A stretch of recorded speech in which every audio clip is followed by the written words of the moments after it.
নমস্কার বন্ধুরা, আশা করি আপনারা সবাই ভালো আছেন। আজকে আমি বানাবো কলার মোচার ঘন্ট। তার জন্য দেখুন, কলা ফুলটা ভালো করে ছাড়িয়ে নিয়েছি।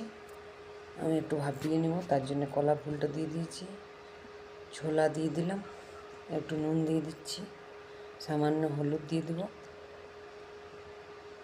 দেখুন, ভালো করে মিক্স করে দিলাম।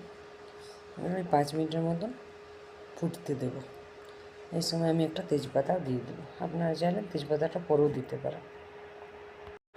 দেখুন, ঘন্ট বানাবার জন্য কলার ফুলটা আমি ভাপিয়ে জলটা ঝরিয়ে নিয়েছি। কলার ফুল লাগছে, তার সাথে লাগছে আলু কুচি, পেঁয়াজ কুচি, লাগছে দারচিনি, এলাচ, লবঙ্গ, শুকনো লঙ্কা আর জিরে, আর লাগছে নারকেল কোরানো একটু। তার সাথে লাগছে হলুদ, নুন, জিরে গুঁড়ে, ধনে গুঁড়ে, কাশ্মীরি লাল লঙ্কা গুঁড়ে, লাগছে সরষের তেল, লাগছে গরম মশলা, লাগছে হালকা চিনি বা গুড়। আমি গুড় পাউডার ব্যবহার করি বলে আমি গুড়টা দেখালাম। তার সাথে ঘি লাগছে, আর লাগছে আদা, রসুন, কাঁচা লঙ্কা বাটা। দেখুন, একটা ফ্রাই প্যান নিয়েছি, গরম হয়ে গেছে। দেখুন, এরপরে এর মধ্যে আমি সরষের তেল দেব, খুব বেশি দেব না। আপনারা তো জানেন আমি তেল খুব কম ব্যবহার করি, যতটা কম করা যায়। দেখুন, তেলটা গরম হয়ে গেছে। এরপরে আমি দারচিনি, এলাচ, লবঙ্গ, জিরে আর শুকনো লঙ্কাটা এর মধ্যে দিয়ে দিলাম, একটু হালকা ভেজে নেব।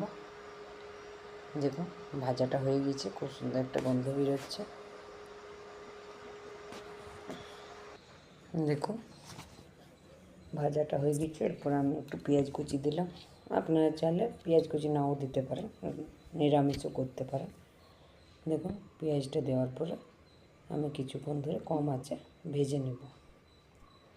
আঁচটা কিন্তু একদম কমে রাখবেন, না তো লেগে যেতে পারে। তেলটা কম আছে, আপনার চাইলে আর একটু তেল দিতে পারেন।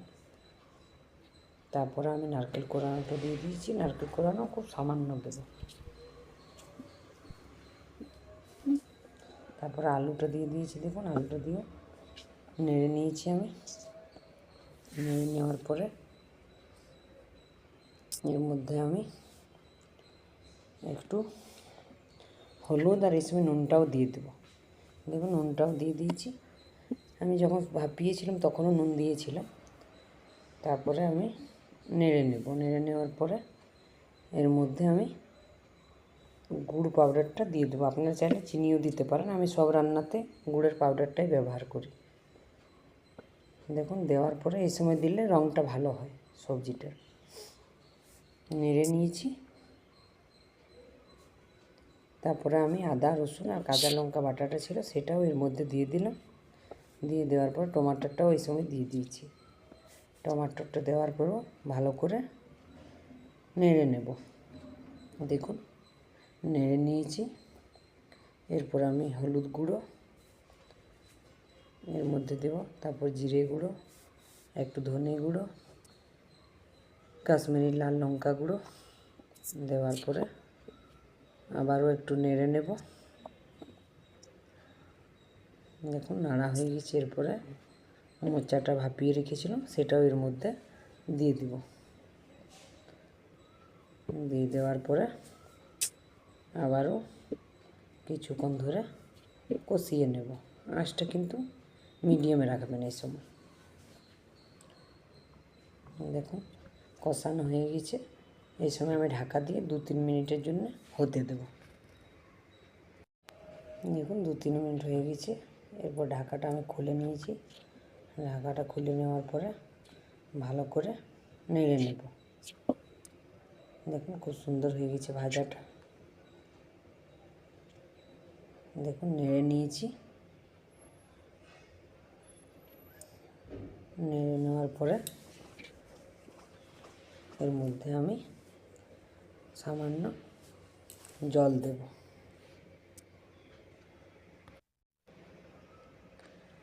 দেওয়ার পরে আমি আবারও কিছুক্ষণের জন্য ঢাকা দিয়ে মিডিয়াম আঁচে কিন্তু হতে দেব। হালকা আলুটা সিদ্ধ হয়নি। দেখুন, আমি হালকা গরম জল দিয়েছি। তারপরে ভালো করে নেড়ে নিয়েছি। নেড়ে নেওয়ার পরে আমি ঢাকাটা দিয়ে দিয়েছি। দেখুন ঢাকাটা খুলে নেব। রান্নাটা মোটামুটি হয়ে গেছে, সিদ্ধ হয়ে গেছে দেখুন বন্ধুরা। তারপরে কিছুক্ষণ নেড়ে নিলাম। দেখুন জলটা পুরোটাই শুকিয়ে গেছে। এরপরে আমি এর মধ্যে একটু গরম মশলা গুঁড়োটা দিয়ে দেব। এটা আমাদের শরীরের জন্যে খুব ভালো, কলা মোচা। দেখুন গরম মশলাটা দিয়ে দিয়েছি। দেওয়ার পরে একটু নেড়ে নেব। গ্যাসটা কিন্তু এরপরে বন্ধ করে দেব। তারপর আমি নারকেল কোরানোটা রেখেছিলাম, সেটাও একটু উপর থেকে দিয়ে দিলাম। তারপরে একটু আমি ঘি দেবো এর মধ্যে। দেখুন গ্যাসটা কিন্তু বন্ধ করে দিয়েছি। আমার কলার মোচার ঘন্টাটা হয়ে গেছে। যদি আপনাদের ভালো লাগে একটু লাইক করুন, সাবস্ক্রাইব করুন, আর পুরো ভিডিওটা দেখার অনুরোধ রইল।